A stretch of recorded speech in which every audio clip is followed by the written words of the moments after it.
It's time to go beyond the Kop and look at 10 fascinating facts about Liverpool's 1998-99 Premier League season. And if you wouldn't mind, please click like and subscribe. We're close to 5,000, which is ridiculous. Thank you guys so very, very much. Number 10, it's the first time in Liverpool history that a player has finished as the top scorer in the league 2 seasons in a row. Now, despite my personal vendetta against the cocky jockey with the punditry skills of a used tampon, I can't argue with Michael Owen's skills as a footballer. He was quick as lightning, a lethal finisher, and good with his head. That last one maybe might not be as true as the rest, but it goes with the innuendos before it.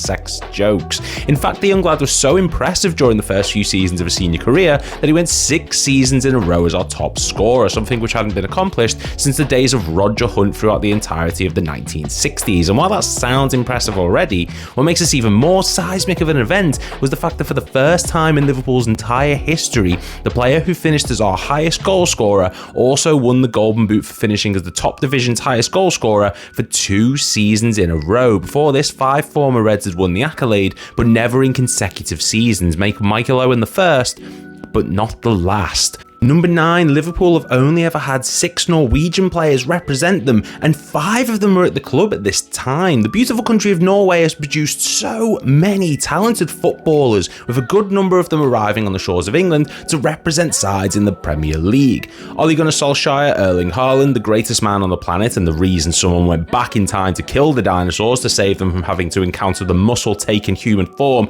who could kick them to death before eating their meat for sustenance, John Arne Riise. And speaking of that legend, he is just one of 6 Norwegian lads to have represented the Reds during the Premier League era. Now, this just sounds like a generic fact, yes, until you realise that over 2/3 of that amount were playing for Liverpool during the 1998-99 season. In defence, we had, and I'm very sorry for my pronunciation here, or I get off my arse, Vegard Hegem, Bjorn Torkvarme, Stig Inge Bjornby, and Frode Kippe, who joined in January of that season, with the other player being Øyvind Leonardsen in midfield, meaning the previously mentioned Riise was the only one not to be at the club during this period of time, as we signed the ginger calf muscle in the summer of 2001. Number 8, Roy Evans described working with Gerard Houllier as an impossible situation. As Molly May and Tommy Fury have demonstrated, it's hard working with other people. See also Manchester City in the financial rules of the Premier League, United and Ruben Amorim, and Darwin Núñez with a football. Some relationships just can't last and fall apart quicker than a piece of wet bread, and that's how Roy Evans would recount his working relationship with future manager Gerard Houllier following his appointment to joint club manager at the start of the 1998-99 season, which on paper was a doomed proposition from the start. Didn't need Mystic Meg to tell you that. Now, according to Evans, the joint managerial role did no man any favours, with them disagreeing on team selections, tactics, and even how to train before the games themselves. Evans made the point that if a player was left out, they would start to side with the manager who wanted to include them in the starting 11, and that you could see cracks starting to show in the team itself, hence the reason for the nightmarish start, which saw us lose 5 matches and draw 4 in our first 14 games before Evans' departure on the 12th of November 1998, following our 3-1 loss to Tottenham in the League Cup just 2 days earlier, a choice he often says he made himself before the club could do it for him. Number 7, Liverpool finished as the 2nd highest goal scorers despite finishing 7th. Now, say what you want about the absolute bucket of human waste that was the 1998-99 season, but the lads knew how to find the back of the net. Maybe it wouldn't quite reach the heights of later seasons, but despite ending this campaign in 7th place and seeing us go through the double manager situation, which went about as well as City's interest in Vert, we still ended the Premier League season with a record of 68 goals scored. Not the highest, no, but when you compare it to the rest of the top flight, it's actually not a bad number when you discover that everyone else bar Manchester United had the finishing talent of a goddamn stormtrooper. While the Red Devils ended the season on 80 goals, Liverpool had the next highest on the previously mentioned 68, with 3rd place going to Leeds United on 62. Given the fact that the season was a disaster and seeing us miss out playing on any form of European football for the first time in 5 years, ending the season as the highest second goal scorers behind the champions isn't awful, I guess. I mean, I'm all right. I'm clutching at straws. All right, it's really hard, some of these lists. This is as good as it gets. Number 6, Robbie Fowler's snorting celebration fine was the largest in Premier League history at the time. So, I mean, how to describe this without getting demonetised? Back in 1998, a large portion of rival fans and media made the suggestion that Robbie Fowler was a Coca-Cola man, and that he'd ingest Coca-Cola on a regular basis, often before matches, and that his preference for indulging in Coca-Cola-based activities was starting to become a problem. Of course, none of this was true, and it was revealed that Fowler was a Pepsi man. But that didn't mean that all had been forgiven by Fowler, because this version of God did not forgive the sins of man. And on the 3rd of April 1999, Liverpool hosted Everton at Anfield, which, by the way, is a much more regal name than Cockmount Stadium or whatever your new one's called. And the Reds came out 3-2 winners, but following Fowler's first of 2 goals, he knelt down and decided to give the touchline a sniff as a big you to the Everton fan base, an infraction which saw him banned for 6 matches and receive a fine of £60,000, which was the then Premier League record, even more than Cantona's Kung Fu Kick. Also, shout out to Gerard Houllier, who said that the celebration was Fowler performing a grass-eating celebration that he'd learned from Rigobert Song. Wonder why that story didn't work out. Number 5, ESPN actually predicted Michael Owen's injury problems before this season. Now, despite our backroom situation at the club looking like the meme from Community, where Troy comes back to the apartment holding the pizza boxes, there was one shining constant throughout the season, and its name was time. The crushing inevitability of time marching us closer to the grave, and also Michael Owen. The lad became the focal point of Liverpool's attack due to injuries and, well, Coca-Cola-based bans to Robbie Fowler, and the fact that we had players like Sean Dundee and Karl-Heinz Riedel as our only other real attacking options, which is like losing a parent only to replace it with a turd in a bag. Liverpool's playstyle therefore shifted to utilising Owen's key strength, which was his ability to go from 0 to 100 miles an hour in the space of a second, which sounds great on paper, but with the benefit of hindsight, we can see how much of a detrimental effect this had on the lad's career, and at the time, everyone seemed oblivious to it, except for ESPN, the sports outlet, who actually predicted during this season that the then 18-year-old's career would suffer due to his particular set of skills, saying that the playstyle would eventually prove to be too much for Owen's hamstrings to handle, and you know what? They were right. Number 4, Steven Gerrard said that he was out of his depth and out of position. Of course, Steven Gerrard is the greatest Liverpool player of all time. We know this to be true. It's the water is wet argument of football and ranks up there with as obvious a phrase as fire hot, and Liverpool are back on their perch. Your floor is our ceiling.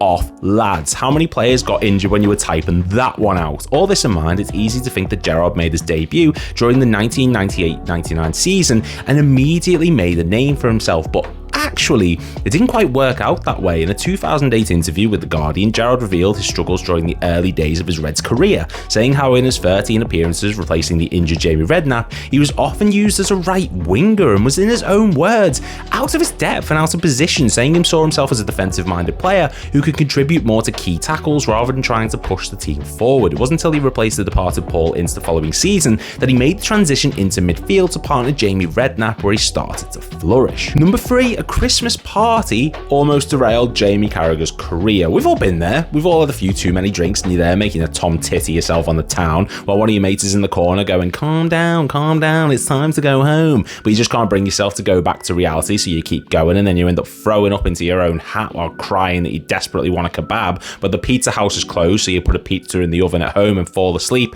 waking up to the house filled with smoke and still no pizza. But what we don't do is dress like the Hunchback of Notre Dame while trying to spray whipped cream onto a stripper at a Christmas party.